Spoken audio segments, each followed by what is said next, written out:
First and foremost, guys, thank you so much for the time. This was an amazing film. Let me just say, you got me back into comics with Gotham Central, so thank you very much. You're welcome. You guys did an amazing job with this. Now, with this, did you always imagine this story as a film, or did that, because it happened quite quickly when you guys put this out to get it adopted? So, did you always imagine it as a film?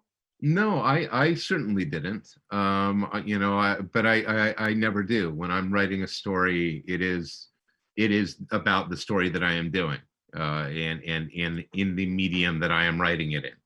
So the fact I'm still, and I wrote the darn screenplay, I'm still vaguely stunned that the thing's a movie and is coming out.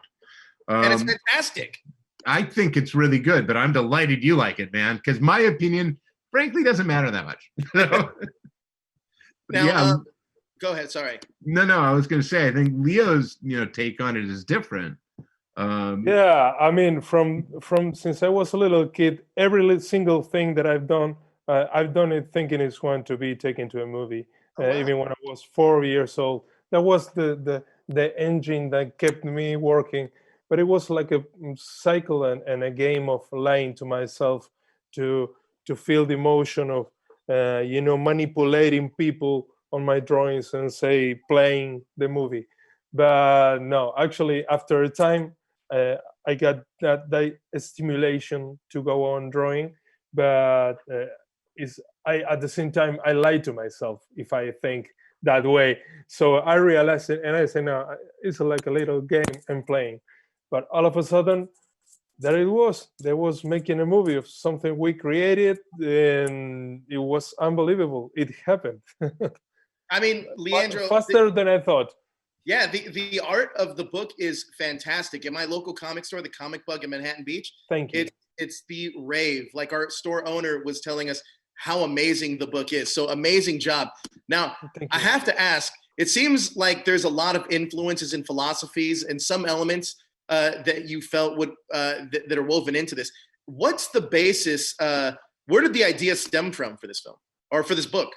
Well, I mean, the core idea sort of comes out of this mythology of soldiers who don't die, right? There's a Stan Ridgway song called Camouflage, and there are all these mythologies in different militaries about eternal soldiers.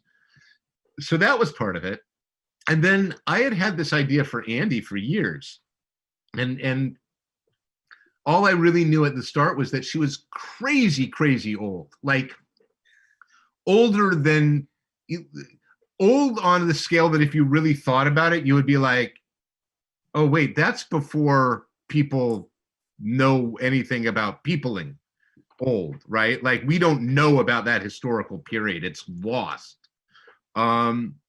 And that this woman had been unable to die and had come out of a warrior culture and had always been a warrior and was the most lethal person in the history of all creation as a result. That because there was no weapon she hadn't mastered. And if she wanted to learn how to use a rifle, she could take 3 years and become an expert, right? There was nothing she couldn't do.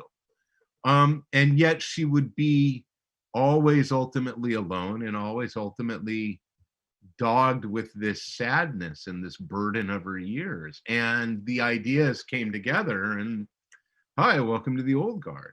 And then the other thing, and I've been saying that a lot, but I'll add that, and then the other thing that happened was my dad passed away. Oh man, I'm sorry to hear that. I appreciate it. I mean, and this is the thing, most of us are going to experience that. And most of us are going to find ourselves asking the question we asked when we were 3 or 4 or 5, which is, why do people have to die?